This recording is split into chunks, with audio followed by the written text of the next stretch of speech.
Hi అండి, అందరికీ నమస్కారం. నేను మీ Venugopal Reddy from Josh innovations private limited, Josh institute of foreign languages, Edunine career guidance సంయుక్తంగా విద్యార్థులకు అవసరమైనటువంటి అనేక వీడియోస్ మనం రూపొందిస్తున్నాం. మొత్తానికి 2026 సంబంధించి మెజారిటీ ఆఫ్ ది ఎగ్జామ్స్ మొత్తం అయిపోయినాయి. Bits Pilani second round exam తప్ప దాదాపు అన్ని ఎగ్జామ్స్ ముగిసినాయి. పేరెంట్స్ వాళ్ళ పిల్లలు భవిష్యత్తు ఏంటి అనే విషయంలో ఒక క్లారిటీ ఆల్మోస్ట్గా వచ్చేసింది. ఆంధ్రప్రదేశ్ ఎఫ్సెట్ రిజల్ట్స్ వెయిటింగ్లో ఉన్నాయి తప్ప తెలంగాణ రిజల్ట్స్ అయితే వచ్చేసినాయి. ఈ పరిస్థితుల్లో పేరెంట్స్ మౌనం దాల్చాడు అనేసి మా ఇంజనీరింగ్ కాలేజ్ చైర్మన్లు, తర్వాత చెన్నైలో ఉన్నటువంటి యూనివర్సిటీ యాజమాన్యులందరూ కూడా పరేషాన్ అయిపోతున్నారు. సో ఈ పేరెంట్స్ మౌనానికి కారణం ఏంది అని, ఎందుకంటే అందరూ మౌనంగా ఉన్నారు, ఒక 10% మాత్రమే అక్కడ ఇక్కడ పేరెంట్స్ తిరుగుతూ ఉన్నారు తప్ప మిగిలిన వాళ్ళు, పర్టికులర్గా ఆంధ్రప్రదేశ్కి సంబంధించినటువంటి పేరెంట్స్ అయితే పూర్తి స్థాయి మౌనాన్ని పాటిస్తూ ఉన్నారు. తెలంగాణలో ఒక 5-6 కాలేజీల్లో, పర్టికులర్గా కేఎంఐటి, ఎన్జేఐటి, గీతాంజలి, సిఎంఆర్, స్టాన్లీ, లేకపోతే సివిఆర్, ఐఆర్ఈ, ఇలాంటి కొన్ని కాలేజీల్లో జనాలు తచ్చెట్లాడుతూ ఉన్నారు. బట్ మెజారిటీ ఆఫ్ ది కాలేజెస్లో ఎంసెట్ రిజల్ట్ వచ్చిన తర్వాత టోకెన్ సిస్టమ్ నడిచింది. చాలా కాలేజెస్లో, టాప్ 20 కాలేజెస్లో ఒక దాదాపు 40-50 మంది పేరెంట్స్ ఉండేవాళ్ళు. అడ్మినిస్ట్రేటర్ ఆఫీసర్ ఎవరైతే అక్కడైతే మనకు ఫీజులు చెప్పి మొత్తం అడ్మిషన్లు ఇస్తారో, సాయంత్రానికి అలసి సొలసిపోయేటువంటి పరిస్థితి ఉండేది. అలాంటి పరిస్థితి నుంచి అడపాదడప ఒక్కొక్క పేరెంట్ రావడం, మాట్లాడి పంపించడం అనేటువంటి దారుణమైన పరిస్థితికి మోస్ట్ ఆఫ్ ది కాలేజెస్లో ఈ సిచ్యువేషన్ ఉంది. ఈ సిచ్యువేషన్ని అనాలిసిస్ చేయండి అని పక్కన పేరెంట్స్ ఎందుకు మౌనంగా ఉన్నారని చాలామంది పేరెంట్స్ తెలుసుకోవాలనుకుంటూ ఉంటారు.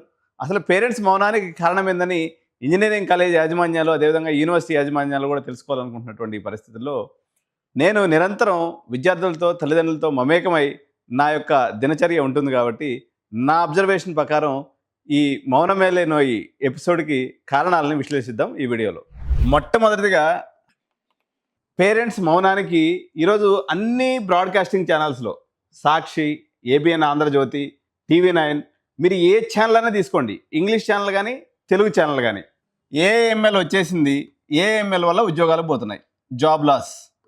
ఏఎంఎల్ వల్ల జాబ్ లాస్ అయింది. అమెరికన్ ప్రెసిడెంట్ వల్ల ఇంకేదో అయింది, H1B ఇష్యూ అయింది తప్ప పాజిటివ్ న్యూస్ ఒక్కడ కూడా లేకపోతే పేరెంట్స్ ఎలా నిర్ణయం తీసుకోవాలా? జెన్జీగా ఉన్నటువంటి విద్యార్థులు ఎవరైతే ఉన్నారో వాళ్ళకి తెలిసింది ఒకటే, వాళ్ళు పుట్టి పెరిగినప్పటి నుంచి దాదాపు 5వ క్లాస్ నుంచి సాఫ్ట్వేర్ ఇంజనీర్ అవ్వాలని కలగంటూ ఉన్నటువంటి జెన్జీ పేరెంట్స్ నిరంతరం వార్తలను చూస్తూ కంగారు పడిపోతున్నటువంటి పేరెంట్స్ ఒకవైపు, సిఎస్సి తప్ప మరేమీ చేరను అనేటువంటి పిల్లలు ఒకవైపు. లాస్ట్ ఇయర్ వరకు ఎలా ఉండేదంటే పేరెంట్స్ కూడా సిఎస్సికి యాక్సెప్టెడ్గా ఉండేవాళ్ళు, విద్యార్థులు కూడా సిఎస్సి చేరడానికి యాక్సెప్ట్గా ఉండాలి. ఇప్పుడు పేరెంట్స్ డైలమాలో ఉన్నారు. సార్ ఉద్యోగాలు లేవు కదా, ఉద్యోగాలు పోతున్నాయి కదా, మా పిల్లల భవిష్యత్తు కాంక్రీట్గా ఉంటుందా లేదా? ఓకే, కాంక్రీట్గా ఉండదు అని బాగానే ఉంది. ఇప్పుడు కొంతమంది ఏమంటున్నారు? సో ఈ మౌనమేలే నోయి ఎపిసోడ్లో ప్రధానంగా ఆర్టిఫిషియల్ ఇంటెలిజెన్స్ వల్ల ఉద్యోగాలు పోతున్నాయి అనేటువంటి వార్త ఏదైతే ఉందో, ప్రధానంగా ఈ పేరెంట్స్ మౌనానికి ఇది ఒక కారణం. అండ్ రెండవ కారణం, మనకు ఆంధ్రప్రదేశ్ ప్రాంతం నుంచి ప్రధానంగా చెన్నైకి విపరీతంగా అడ్మిషన్లకు పోయేవాళ్ళండి. ఎప్పుడైతే ఉద్యోగాలు లేవు, ఇప్పుడు సహజంగా మనకు సౌత్ ఇండియన్ మైండ్ సెట్లో ఏముంటుందంటే ఏ కాలేజీకైనా పోయేసి సార్ యావరేజ్ ప్యాకేజ్ ఎంత, మీడియన్ ప్యాకేజ్ ఎంత, హయ్యెస్ట్ ప్యాకేజ్ ఎంత, ఈ క్వశ్చన్లు తప్ప మనం వేరే విషయాలు ఎప్పుడు మాట్లాడినటువంటి వాళ్ళం కాదు. ఇప్పుడు ఆ మొహాలు వేస్తే తెల్ల మొహాలు వేయడం తప్ప కాలేజీలకు వేరే ఆప్షన్ లేదు. ఎందుకంటే ఉద్యోగాల మార్కెట్ చాలా దయనీయమైనటువంటి పరిస్థితిలో ఉంటాం. ఆల్టర్నేటివ్గా ఎందుకంటే మనకి 2 రాష్ట్రాల్లో దగ్గర 2,50,000 సిఎస్సి సీట్స్, మన మొత్తం సీట్స్ ఉన్నట్లయితే ఇందులో 2 లక్షల సీట్స్ సిఎస్సి మీదే ఉన్నాయి. ఉన్న సీట్స్ మొత్తం సిఎస్సి సీట్స్ మీద ఉన్నాయి. సిఎస్సి మీద ఉద్యోగాలు లేవు అనేటువంటి వదంతులు లేకపోతే వాస్తవాలు బేసిస్గా పేరెంట్స్ ఒక రకంగా మౌనం దాల్చారు. ఒకప్పుడు ఎలా ఉండేదంటే నా దగ్గరికి గోకరాజు కాలేజీకి సీటు కోసం వచ్చేవాళ్ళు అనమాట. సార్ యాక్చువల్గా మేము మా ఫ్లాట్ ఒకటి ఉంది, దీన్ని ఈరోజు తీసేసి 15 లక్షలు డొనేషన్ కట్టుకుంటాం సార్, మా పిల్లవాడు లైఫ్ బిందాస్గా సెట్ అయిపోతుంది. మరి ఇప్పుడు 15 లక్షల రూపాయలు డొనేషన్ కట్టి గోకరాజులో చేరితే బిందాస్గా సెట్ అయిపోతుందా అనేది ఒక క్వశ్చన్ మార్క్. అయ్యే అవకాశం 10-20% అయితే, కాకుండా ఉండే అవకాశం 80% ఉండటం వల్ల పేరెంటు, డబ్బులు ఉన్నటువంటి పేరెంట్స్ వరకు పెద్ద కాలేజీలు అంటే సిబిఐటి, విఎన్ఆర్ కోసం ప్రయత్నం చేయటం ఒకటి, లేదా టాప్ 5 కాలేజెస్ కోసం ప్రయత్నం చేయటం, లేదా బెంగళూరులో అయితే top 5 RVC, BMS, MS Ramaiah కోసం ట్రై చేయటం. లేదా ఇంకొక ప్రమాదకరమైన విషయం ఏం జరిగిందంటే, లాస్ట్ ఇయర్ ఎస్ఆర్ఎం మనం తీసుకున్నప్పుడు ఎస్ఆర్ఎం కానీ విట్ కానీ ఈ కాలేజెస్లో చాలా ప్రెస్టీజియస్ ఇన్స్టిట్యూషన్స్ ఇవి. ఎస్ఆర్ఎం, విట్టు, అమృత అయితే అలాగే ఉంది. కానీ విట్ వాళ్ళు మరియు ఎస్ఆర్ఎం వాళ్ళు పెట్టుకున్నదే పెట్టుకున్నోడికి తడువుగా లాస్ట్ ఇయర్ సిఎస్సి ఏఎంఎల్ మనకి 6,000 ర్యాంక్ వరకు వచ్చింది. ఈ సంవత్సరం 40,000 ర్యాంకర్ కూడా ఇచ్చి పడేసాడు వాడు. ఇక ఆప్షన్ పెట్టినోడు కల్లా సీటు. చాలా తెలివిగా ప్రజల మూమెంట్ని అర్థం చేసుకున్నటువంటి ఇంజనీరింగ్ కాలేజీలు, పర్టికులర్గా యూనివర్సిటీస్ ఏదైతే ఉన్నాయో, బ్రాండ్స్ ఎస్ఆర్ఎం కానీ విట్ కానీ, వాళ్ళకు ఉన్నటువంటి సిఎస్సి సీట్లు మొత్తాన్ని తగ్గించేసుకొని మొత్తం ఏఎంఎల్ సీట్స్గా పెట్టుకున్నారు. మీరందరికీ ఏఎంఎల్ కావాలంటే మీరు ఏఎంఎల్ ఆప్షన్ పెట్టుకున్నారు, మీ అందరికి సీట్లు వచ్చేసినాయి. ఎస్ఆర్ఎంలో తీసుకున్నప్పుడు ఆంధ్రప్రదేశ్ ఎస్ఆర్ఎం ఒకటి, తర్వాత కేటీఆర్ క్యాంపస్ ఒకటి, సిఎస్సి ఏఎంఎల్ పెట్టినోడు మ్యాక్సిమం సీట్స్ వచ్చేసినాయి. ఇప్పుడు తీసుకోవాలా వద్దా అన్నది పేరెంట్స్ ఆప్షన్ తప్ప కాలేజీ వాళ్ళు అయితే 20 లక్షలు వస్తుంది అనేటువంటి ఉద్దేశంతో వాళ్ళైతే ఇచ్చి పడేశారు. విట్ ఆంధ్రప్రదేశ్ అయితే అక్కడ ఉన్నటువంటి ముఖ్యమంత్రి పుష్ తోటే ఎంతమంది వచ్చినా తీసుకోండి, నా అమరావతిలో ప్రజలు కనిపించాలా అనేటువంటి వర్షంతో విట్ యాజమాన్యం ఉంది. మణిపాల్ ఇంకా రిజల్ట్స్ రావాల్సి ఉంది. సో దే ఆర్ వెయిటింగ్లో ఉంది. వాళ్ళు చిన్న ఇంటే కాబట్టి వాళ్ళు నెగ్లిజిబుల్ ఇంటాడు. విట్ ఎస్ఆర్ఎంలో అప్లై చేసుకున్నటువంటి మొత్తానికి అందరికి సీట్లు రావడం కూడా మరో కారణంగా ఉంది. ఎలాగూ ప్లేస్మెంట్స్ లేవు కదా, వచ్చినటువంటి ర్యాంక్ ప్రకారం కౌన్సిలింగ్లో పెట్టుకొని పోదాంలే అనే పేరెంట్స్ ధోరణి కూడా మరోవైపున కనిపిస్తుంది. ఇది కూడా ఈ మౌనానికి కారణం. 4వ మౌనానికి కారణం వచ్చేసి ఈ న్యూ ఏజ్ ఇన్స్టిట్యూషన్స్ అయినటువంటి నెక్స్ట్ వేవ్ అనుకోండి, XYZ ఏదైతే ఇన్స్టిట్యూషన్స్ ఉన్నాయో, వీళ్ళు కాలేజీ వాళ్ళంతా దద్దమ్మలు, శాతగానోళ్ళు, సవటలు, మేము పెద్ద మేధావులు అని చెప్పేసి వీళ్ళు భారీ ఎత్తున క్యాంప్ అయిన నడవడం కూడా పిల్లల్ని అయోమయానికి గురి చేసింది. నెక్స్ట్ వేవ్ వచ్చి ఒకటి చెప్తున్నాడు, పొలారిస్ వాళ్ళు వచ్చి ఇంకోటి చెప్తున్నారు, లేకపోతే న్యూటన్ వాళ్ళు వచ్చి ఇంకోటి చెప్తున్నారు, స్కేలార్ వాళ్ళు వచ్చి ఇంకోటి చెప్తున్నారు. దీంట్లో దొంగ ఎవడో దొర ఎవడో అర్థం కాకుండా ఎవడైనా కొద్దిగా గొప్ప నిజాయితీ ఉన్నటువంటి స్కేలార్ వాళ్ళు ఉన్నప్పటికీ కానీ వేస్ట్ వాళ్ళ యొక్క సౌండ్ ఎక్కువ వినొస్తుంది కాబట్టి ఇదొక పరిస్థితి ఉంది. మరోవైపున తెలుగు రాష్ట్రాల నుంచి భారీ ఎత్తున పోయేటువంటి నార్త్ ఇండియన్స్ యూనివర్సిటీస్ పోయేటువంటి పిల్లల సంఖ్య కూడా భారీ స్థాయిలో తగ్గిపోయింది. ఒకప్పుడు పారుల్, ఎల్పియు, లేకపోతే మార్వాడి యూనివర్సిటీ జనాలు ఎగేసుకొని పోయినారు. కానీ అక్కడికి పోయేటువంటి పేరెంట్స్ కూడా మౌనం దాల్చారు. కారణం ఏంటంటే రిపోర్ట్స్ అనేవి నెగిటివ్గా వస్తూ ఉన్నాయి. ఉదాహరణకి పారుల్, ఎల్పియు లాంటి యూనివర్సిటీలో తీసుకున్నప్పుడు 1000 మందికి ఒకటి ప్లేస్ అవుతున్నటువంటి పరిస్థితి. ఒకప్పుడు దాచిపెట్టి మనం అడ్మిషన్లు చేయగలిగాం. కానీ ఈరోజైతే అవుట్ బస్ట్ అయినటువంటి పిల్లలు, అంటే వీళ్ళు క్యాంపస్ విజిటింగ్కి వెళ్తున్నారు కదా, క్యాంపస్ విజిటింగ్ నార్త్ ఇండియాకి తీసుకుపోతే అడ్మిషన్ బిస్కెట్ అయిపోతుంది. ఎందుకంటే పిల్లలు ఒకప్పుడు కమిషన్ కోసమో లేకపోతే ఇంకో దానికోసమో ఏదో ఒక రకంగా పాజిటివ్ చెప్పేవాళ్ళు. ఈరోజు పాజిటివ్ చెప్పేవాడు ఎవ్వడు లేడు. ఎందుకంటే వాడి జీవితం సత్యనాశ అయిపోయిన తర్వాత ఒకటిదైతే ఇప్పుడు 10 మందిని కనుక్కుంటే 10 మందిలో 8 మంది నెగిటివ్ చెప్తున్నటువంటి పరిస్థితి, 7 మంది నెగిటివ్ చెప్తున్న పరిస్థితి. ఒకప్పుడు అడ్మిషన్ చేస్తే ఎంతో కొంత పైసలు వస్తాయని ఏదో ఒక రకంగా కొంతమంది అయినా పాజిటివ్ చెప్పేవారు. అట్లా నార్త్ ఇండియన్ యూనివర్సిటీస్ అన్ని కూడా బొక్కబడించుకున్నాయి. ఇక ఎంసెట్ కాలేజీల పరిస్థితి అయితే తెలివిగా చాలా కాలేజీల యాజమాన్యాలు మీ యొక్క వేవ్కి లెంత్కి దగ్గరట్టుగా 2 బ్రాంచ్లు అడుగుతున్నారు పిల్లలు. ఒకటి సిఎస్సి ఏఎంఎల్ కావాలా, ప్రతి ఒక్కడికి సిఎస్సి ఏఎంఎల్ కావాలని అడుగుతున్నారు. ఎంతమంది ఈ వేవ్ని నమ్ముకొని బతికేటువంటి పేరెంట్స్ ఎంతమంది అయితే ఉన్నారు, వీళ్ళందరూ సిఎస్సి ఏఎంఎల్ కోసం ఆతృతగా ఉన్నారు. మీరు అందరూ గుర్తించుకోవాల్సినటువంటి విషయము, కొంచెం వేణుగోపాల్ రెడ్డి వ్యక్తిగా నేను అడ్మిషన్లు బిజినెస్ చేస్తాను, కెరియర్ కౌన్సిలింగ్ ఇస్తాను, అమీర్పేట మార్కెట్లో సాఫ్ట్వేర్ ట్రైనింగ్ ఇన్స్టిట్యూట్ రన్ చేస్తాను. ఇప్పుడే ఈ షూట్కి ఒక అరగంట ముందు కింద మా నెల్లూరు దోశ ఉంటుంది అనమాట. సో దోశ తిందామని పోయి ఆయన అడిగిన, అన్న మొత్తం బిజినెస్ అంతా ఖరాబ్ అయిపోయింది, దందా లేదు, ఏం లేదు, మొత్తం 70% హాస్టల్స్ ఖాళీ అయిపోయినాయి. పిల్లోడిని ఏమిటి అడిగినా, అన్న ఉద్యోగం లేదు, మేము ఏం చేయాలి, ఇంటికి పోతున్నాం అని చెప్పేసి ఇంటికి వెళ్ళిపోతున్నారని చెప్తూ ఉన్నాను పరిస్థితి. మొత్తం భారతదేశానికి సిలికాన్ వ్యాలీగా పేరు తెచ్చుకున్నటువంటి అమీర్పేటలో విద్యార్థుల యొక్క సంఖ్య గణనీయంగా తగ్గిపోయింది. కారణం ఏంటంటే బేసికల్గా మాది ప్లేస్మెంట్ కన్సల్టెన్సీ. ఉద్యోగాల మార్కెట్తో ఉద్యోగాలు కావాలి అని వచ్చే విద్యార్థులతో కళకళలాడేటువంటి మా అమీర్పేట మార్కెట్ వెలవెలబోతున్నటువంటి పరిస్థితి ఉంది. దాదాపు అన్ని బిల్డింగ్స్ ఖాళీగా ఉన్నాయి. ఒకవైపు ఇరాన్ మరియు అమెరికా యుద్ధ ప్రభావం, పెరిగినటువంటి గ్యాస్ సిలిండర్ రేటు ఒకవైపు, ఓపెనింగ్స్ లేనటువంటి హైటెక్ సిటీ మరోవైపు, ప్లేస్మెంట్స్ చేయలేనటువంటి దయనీయ పరిస్థితుల్లో అమీర్పేట్స్ ఇన్స్టిట్యూట్స్ మరొకవైపు కొట్టుమిట్టాడుతూ ఉన్నాయి. కానీ అబద్ధాలతో కొంతమంది జీవితాన్ని నెట్టుకొస్తున్నారు, కొంతమంది కాలేజీలు అవి ఉన్నాయి ఇవి చేస్తున్నాం అనేటువంటి చెప్తున్నారు. కానీ బట్ మార్కెట్ అయితే సెంటిమెంట్ చాలా వీక్గా ఉంది. ఇది పేరెంట్స్కి మౌనానికి కారణంగా కనిపిస్తుంది. మరికొంతమంది పేరెంట్స్ పదే ప్రతి సెషన్లో అడిగేటువంటి మరో క్వశ్చన్ ఏంటి అంటే, కన్ఫామ్గా జాబ్ వచ్చేది ఏదైనా ఉంటే చెప్పండి సార్ అని అంటారు. ఇది తండ్రి మాట, లేకపోతే తల్లి మాట.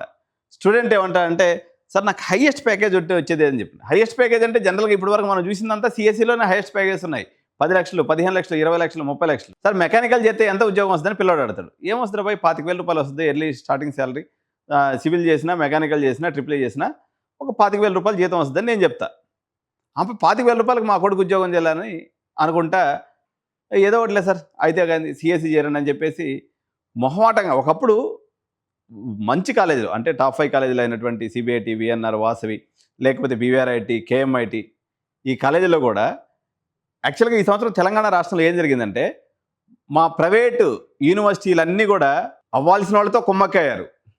కుమ్మక్కయ్యి ఎగ్జామ్ రాయంగానే రిజల్ట్ చూపించారు. నార్మలైజేషన్ అని చెప్పేసి చాలామందికి మార్కులు తక్కువ వచ్చినాయని చెప్పేసి వాళ్ళది పెద్ద హిస్టరీ నడిచింది. నార్మలైజేషన్లో చాలా నష్టపోయాయని చెప్పి. దీంట్లో ఉద్దేశం ఏంటంటే తొందరగా మార్కులు తెలిసిపోతే ప్రైవేట్ యూనివర్సిటీలో తొందరగా నింపుకోవచ్చని ఒక పథకాన్ని వేశారు. పేరెంట్స్ అత్యంత తెలివిగా అవి చూసుకుని కూడా గమ్ముగా చల్లగా ఉన్నారు. మీరు మార్కులు ఇచ్చినా కదలలేదు, ఎంసెట్ రిజల్ట్ వచ్చినా కదలలేదు. మరి ఎందుకు కదులుతారు, ఎప్పుడు కదులుతారని పాపం మా కాలేజ్ చైర్మన్లు అయితే ఒకరి మొహాలు ఒకరు చూసుకుంటూ ఉన్నారు. ఒక 10 కాలేజీల వాళ్ళేమో కొంచెం అటు ఇటుగా గల్లా నింపుకొని ప్రశాంతంగా ఉన్నారు తప్ప మిగిలిన వాళ్ళందరూ ఒకరి మొహాలు ఒకరు చూసుకుంటూ బిక్కి మొహం వేసుకొని ఉన్నారు. సో ఈ పరిణామాలు ఎటువంటి పరిస్థితికి దారితీస్తాయి, కౌన్సిలింగ్లో ఎలాంటిది ఉంటుంది?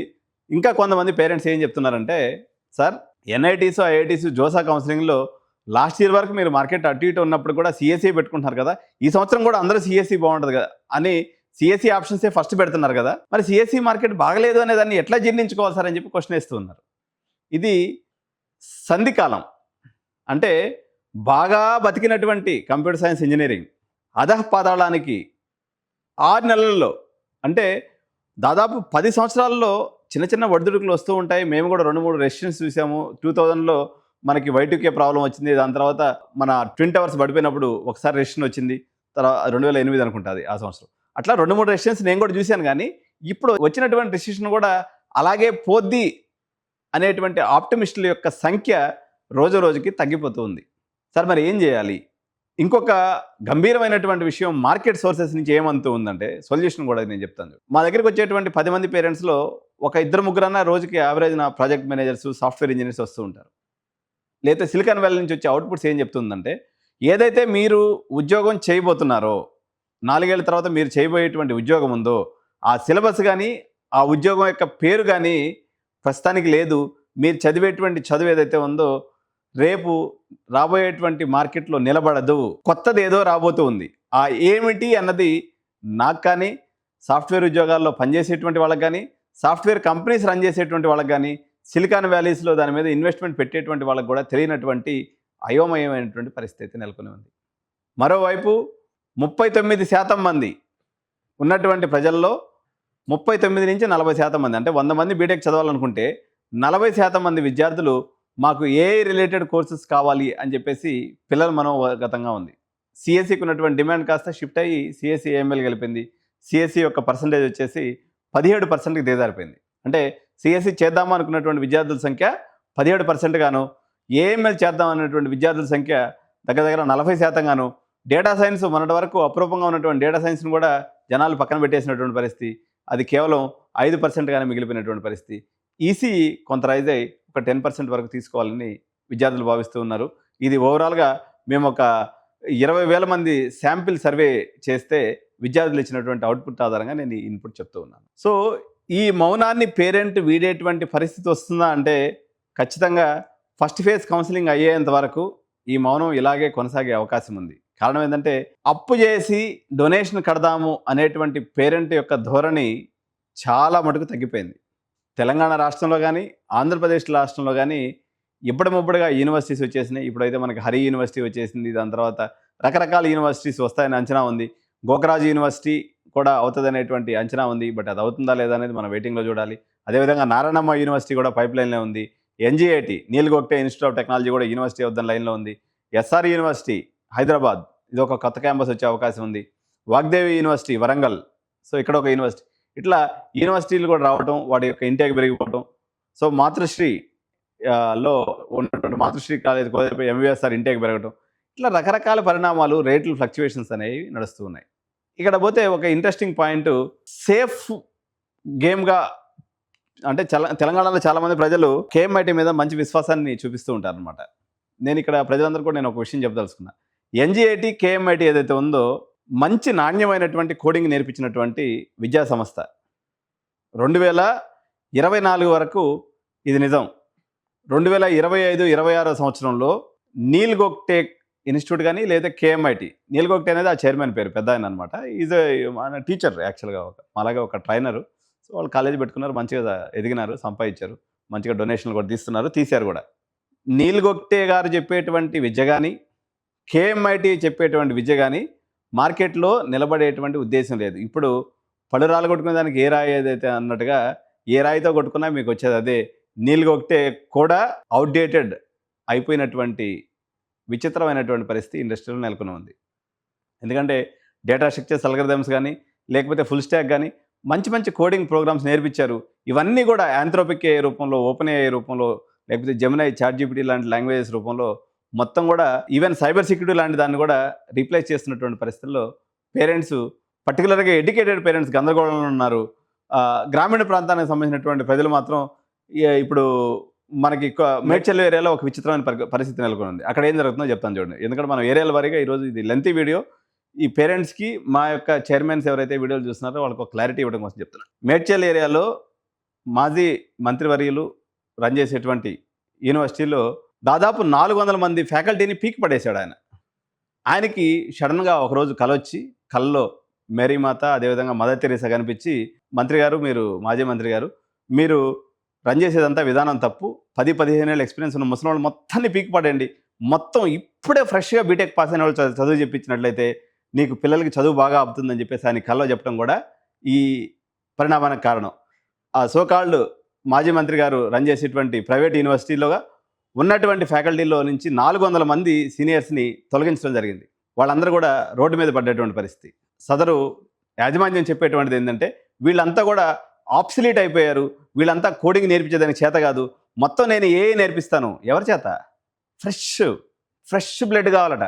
ఇప్పటికిప్పుడే ఫ్రెష్గా బీటెక్ అయిన వాళ్ళ చేత చదువు చెప్పిస్తే బంగారంగా చదవద్దని చెప్పేసి సదరు యాజమాన్యానికి కల్లో దేవతలు కనిపించి చెప్పడం వల్ల ఇలా చేశారని చెప్పేసి ప్రజలు చెప్పుకుంటూ ఉన్నారు. సో ఇది అక్కడ పరిణామం. ఇకపోతే గట్కేసర్ లాంటి ప్రాంతంలో ఉన్నటువంటి కాలేజెస్లో ప్రధానంగా గీతాంజలి, ఏసు, బీబీఐటి, నీల్ గోగ్టే, శ్రీనిధి, ఈ ఇన్స్టిట్యూట్స్లో ఫ్లోటింగ్ ఇమీడియట్గా ఉంది. గీతాంజలిలో హైయెస్ట్ ఫ్లోటింగ్, ఎన్జీఐటీలో హైయెస్ట్ ఫ్లోటింగ్, రిమైనింగ్ ఓట్లో మోడరేట్ ఫ్లోటింగ్ ఉంది. మేడ్చల్లో సిఎంఆర్ హాస్టల్స్ కలిగి ఉండటం, క్యాంపస్ మోడరేట్గా ఉండటం, ఫీజులు మంచిగా ఉండటం వల్ల సిఎంఆర్ ఫ్లోటింగ్ కూడా బాగానే ఉంది. ఐఆర్ఈ యాక్చువల్గా మంచి ఫ్లోటింగ్గా ఉన్నటువంటి సంస్థ, కానీ అక్కడ వాళ్ళ క్యాంపస్ సైజ్ తగ్గిపోవటం, ప్రస్తుత గవర్నమెంట్తో ఉన్నటువంటి పరిణామాల వల్ల ఒక 3-4 ఎకరాలు కుంచుకోకపోవడం వల్ల అక్కడ ఐఆర్ఈ స్టూడెంట్ ఫీడ్బ్యాక్ బాగానే ఉన్నప్పుడు కూడా క్యాంపస్ సైజ్ చిన్నదైపోవడం వల్ల ఈ సంవత్సరం కొంత పేరెంట్స్ ఐఆర్ఈ విషయంలో ఆచితూచి అడుగేస్తున్నటువంటి పరిస్థితి. ప్లేస్మెంట్స్లో బాగున్నప్పుడు కూడా సిఎంఆర్ ఒక ఎడ్జ్ రూపంలో ముందుకు వచ్చినటువంటి పరిస్థితి. ఐఆర్ఈ యొక్క క్యాంపస్ సైజ్ తక్కువ కావడం వల్ల సిఎంఆర్ విశాలమైన క్యాంపస్ లోపలే హాస్టల్స్ ఉన్నాయనేటువంటి ఉద్దేశంతో సిఎంఆర్లో ఈ సంవత్సరం ఎడ్జ్ బాగా కనిపిస్తుంది. సిఎంఆర్లో ఫ్లోటింగ్ కూడా చాలా పెద్ద ఎత్తున ఉంది. 2 కారణాలు సిఎంఆర్ ఎదుగుదలలో ప్రధానంగా మనం గమనించాల్సింది. ఒకటి, మైసమ్మగూడలో ఉన్నటువంటి కాలేజీ యాజమాన్యాలు ఎవరైతే ఉన్నారో సీనియర్ ఫ్యాకల్టీని మొత్తాన్ని తొలగించడం, 1:100 ఫ్యాకల్టీ అంటే 100 మంది విద్యార్థులకి ఒక ఫ్రెష్ బీటెక్ గ్రాడ్యుయేట్ చెప్పినా కూడా చదువు వస్తుందని చెప్పేసి సదరు యాజమాన్యం నమ్మటం అనేది సిఎంఆర్ ఫ్లోటింగ్ పెరగడానికి కారణం. ఎందుకంటే ఒకప్పుడు మైసమ్మగూడలో ఉన్నటువంటి గ్రూప్ కూడా, సదరు మంత్రివర్యులకు సంబంధించినటువంటి గ్రూప్ కూడా, మాజీ మంత్రివర్యులకు సంబంధించిన గ్రూప్ కూడా మంచి పేరు ఉన్నటువంటిది. కానీ ఆయన సడన్ డెసిషన్లు తీసుకోవటం, ప్రత్యేకంగా 10+ years ఎక్స్పీరియన్స్ ఉన్నటువంటి, ఈరోజు మైసమ్మగూడ సామ్రాజ్యంలో దాదాపు ఇంత పెద్ద వటవృక్షాన్ని నాటినటువంటి ఆయన సడన్గా ఆయనకి ఇటువంటి ఏఎంఎల్ పిల్లలకి చెప్పించాలనేటువంటి మంచి ఆలోచన రావటం, ఫ్రెష్ బ్లడ్ని తీసుకునేసి వాళ్ళ చేత చదువు చెప్పిస్తే వస్తుంది అనేటువంటి ఆయన ఆలోచన రావడం అనేది చాలా గొప్ప విషయం. దానివల్ల సిఎంఆర్ గ్రూప్ ఆటోమేటిక్గా సీనియర్ ఫ్యాకల్టీ చేత చెప్పించుకోవాలనుకున్న వాళ్ళంతా సిఎంఆర్కి రావడం అనేది అలా యాదృచ్ఛికంగా జరిగినటువంటి సంఘటన. సో ఇది మైసమ్మగూడలో సంబంధించిన పరిస్థితి. ఓవరాల్ హైదరాబాద్ మార్కెట్లో చిన్న కాలేజీలు అయితే ఇంతవరకు ఫ్లోటింగ్ స్టార్ట్ అవ్వలేదు, అందరూ కౌన్సిలింగ్ కోసం ఎదురు చూస్తున్నటువంటి పరిస్థితి. చెన్నై కాలేజీలు అయితే సత్యనాశ అయిపోయినాయి. దాదాపు భారత్ యూనివర్సిటీ కానీ, డాక్టర్ ఎంజీఆర్ యూనివర్సిటీ కానీ, సవితా యూనివర్సిటీ కానీ, లేకపోతే మన సోకాల్డ్ ధనలక్ష్మి శ్రీనివాసన్ యూనివర్సిటీ కానీ, ఇవన్నీ కూడా లాస్ట్ ఇయర్తో పోల్చుకున్నప్పుడు 30% బిజినెస్ ఉంది. ఆంధ్రప్రదేశ్ ప్రభుత్వం నూతనంగా తీసుకొచ్చినటువంటి న్యూ యూనివర్సిటీస్ బిల్ ఏదైతే ఉందో, ఈ సంవత్సరమే వాళ్ళ ఒక 35 కొత్త ప్రైవేట్ యూనివర్సిటీస్ వస్తాయనే అంచనాల మధ్య ఆంధ్రప్రదేశ్ ప్రభుత్వం ఆయన ప్రస్తుత ముఖ్యమంత్రి ఆధ్వర్యంలో ఆయన కొంచెం ఐటీ ఫ్రెండ్లీగా ఉంటాడు కాబట్టి ఏదో కొత్తదనం జరగబోతుంది, క్వాంటమ్ ఇంజనీరింగ్ రూపంలోనో, రేర్ ఎర్త్ మినరల్స్ రూపంలోనో రకరకాల ఏదో అద్భుతాలు జరుగుతాయని చాలామంది ప్రజలు నమ్మటం, చాలా యూనివర్సిటీస్ కొత్తగా రావటం.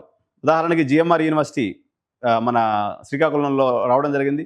గాయత్రి విద్యా పరిషత్ కూడా యూనివర్సిటీ అయ్యేటువంటి అవకాశం ఉంది.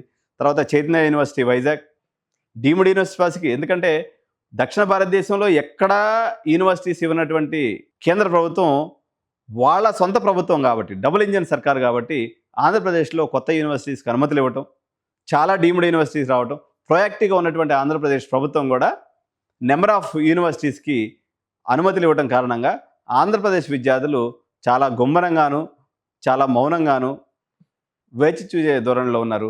మరో నెల రోజుల పాటు ఈ యొక్క మౌనం కొనసాగేటువంటి పరిస్థితి ఉంది. బెంగళూరు మార్కెట్ చాలా అద్భుతమైనటువంటి పెర్ఫార్మెన్స్ కనబరిచింది. అక్కడ ఉన్నటువంటి కారణాలను కానీ మనం పరిశీలించినప్పుడు అమెరికాలో నెలకొన్నటువంటి అనిశ్చితి కారణంగా, గల్ఫ్ దేశాల్లో ఉన్నటువంటి అనిశ్చితి కారణంగా చాలామంది అబ్రాడ్ పేరెంట్స్ వాళ్ళ విద్యార్థుల్ని బెంగళూరులో పెట్టి చదివించాలి. ఎందుకంటే అబ్రాడ్లో ఉన్నటువంటి మెజారిటీ వ్యక్తులు ప్రధానంగా కేరళ, తమిళనాడు ప్రాంతాల నుంచి ఇటుపక్క సింగపూర్ కానీ, మలేషియా కానీ, దుబాయ్లో కానీ, లేకపోతే ఖతార్ ఇటువంటి దేశాల్లో ఎక్కువ మంది ఉంటారు కాబట్టి వాళ్ళ విద్యార్థులందరూ హోమ్ స్టేట్ కన్నా బెంగళూరులో చదివించేదానికి ఇష్టపడటం వల్ల బెంగళూరు మార్కెట్ ఎప్పుడూ చూడనంత రైజింగ్లో ఇప్పుడు ఉంది. గత సంవత్సరంలో పోల్చుకున్నట్లయితే ఈ రైజింగ్ 100% ఉందని చెప్పాలి. పర్టికులర్గా టాప్ 10 కాలేజెస్ యొక్క సీట్లు ఆల్మోస్ట్ నిండుకున్నటువంటి పరిస్థితి అయితే బెంగళూరు మార్కెట్లో ఉంది. కొత్తగా ఎమర్జ్ అయినటువంటి మరో మార్కెట్, వడ్డించేవాడు మనవాడైతే ఎక్కడ కూర్చున్నా కానీ మనకి విందు భోజనమే అన్నట్టుగా గుజరాత్ పరిస్థితి ఉంది. గుజరాత్లో ఉన్నటువంటి వానపాము లాంటి యూనివర్సిటీస్ కూడా ఈరోజు శ్వేతనాగు లెక్క చాలా అద్భుతమైనటువంటి ప్రదర్శన కనబరుస్తూ ఉన్నాయి. దేశవ్యాప్తంగా క్యాంపెయిన్ చేస్తున్నారు, మా దగ్గర అద్భుతాలు జరుగుతున్నాయని చెప్తూ ఉన్నారు. తెలుగు రాష్ట్రాల ప్రజల మీద వలేసి మా యూనివర్సిటీకి రండి అని చెప్పేసి విద్యార్థులు ఏమట మా తమ్ముళ్ళు కూడా ప్రయత్నం చేస్తున్నారు. కానీ అది ఎంత మేరకు సక్సెస్ అవుతుందే, ఏదైనా సరే జనరల్గా ఆంధ్రప్రదేశ్ అనేది బంగారు బాతుగుడ్డ అనమాట. అన్ని నార్త్ ఇండియన్ యూనివర్సిటీస్కి ఆంధ్రప్రదేశ్ నుంచి పిల్లలు పోతేనే నిండే పరిస్థితి. ఆంధ్రప్రదేశ్ పేరెంట్ ఏమో మౌనాన్ని మామూలుగా పాటిస్తలేదు, చాలా గొప్పనంగా సైలెంట్గా ఉండిపోయినటువంటి పరిస్థితే ఎవరి జుట్టు వాళ్లే పిక్కుంటున్నటువంటి పరిస్థితి అయితే ఉంది. సో ఇన్ని రకాలు కర్ణుడి సాగుకు 100 కారణాలు అన్నట్టుగా ఈ పేరెంట్ మౌనము ఇటు మార్కెట్ వర్గాలని, కన్సల్టెంట్ తమ్ముళ్ళని, అదేవిధంగా కాలేజ్ చైర్మన్ని మొత్తం ఆగమాగం చేస్తున్నటువంటి పరిస్థితి అయితే ఉంది. ఇటువంటి మరిన్ని మార్కెట్ విశేషాలతో ఎడ్యు9 మీ ముందుకు ఎప్పటికప్పుడు వస్తూ ఉంటుంది. తప్పకుండా ఛానల్ని సబ్స్క్రైబ్ చేయండి. ఈ వీడియో నచ్చినట్లయితే ఆలోచింప చేసేటువంటి ఈ కంటెంట్ని మీరు మీ యొక్క కన్సర్న్ గ్రూప్స్లో షేర్ చేసినట్లయితే 10 మందికి చేరుతుంది. ఈ మౌనము నేను ఒక్కడనే మౌనంగా ఉన్నానా, ఇప్పుడు భర్త మౌనంగా ఉంటే వాళ్ళ ఆవిడ అంటుంది, ఏమయ్యా అందరూ అడ్మిషన్లు తీసుకుంటున్నావు, నువ్వు మాత్రం నిమ్మకి నీరెత్తినట్టున్నావు అని చెప్పేసి. సో మీరు మీ భార్య నుంచి లేకపోతే మీ యొక్క బంధువుల నుంచి మీరు మౌనానికి నిజమైన మౌనమే, నేను ఒక్కడనే కాదు నా తోటి చాలామంది కూడా మౌనంగా ఉన్నారని చెప్పేసి మీ మౌనాన్ని జస్టిఫై చేసుకునేదానికి అవకాశం వస్తుంది. కాబట్టి కన్సర్న్ బ్రదర్స్ అందరూ కూడా మన కన్సర్న్ గ్రూప్స్లో షేర్ చేసుకొని మీకు మీరు సంజాయించుకోండి. మార్కెట్లో మీరే కాదు చాలామంది మౌనంగా ఉన్నారు. ఈ మౌనాన్ని విడగొట్టడానికి, ఈ మౌనం యొక్క ఛేదనలో భాగంగా అవసరమైనటువంటి ఇన్ఫార్మ్డ్ డెసిషన్స్ తీసుకోవడంలో, లేకపోతే ఇన్ఫర్మేషన్ కోసం ఎడ్యు9 ఎప్పటికప్పుడు ఉన్నటువంటి సిచ్యువేషన్స్ని యథాతథంగా మీ ముందు ప్రజెంట్ చేసే ప్రయత్నం చేస్తూ ఉంటుంది. కాబట్టి వీడియోని తప్పకుండా షేర్ చేయండి, లైక్ చేయండి, అదేవిధంగా బెల్ బటన్ నొక్కడం మాత్రం అసలు మర్చిపోవద్దు. Thank you so much. జై హింద్, జై భారత్.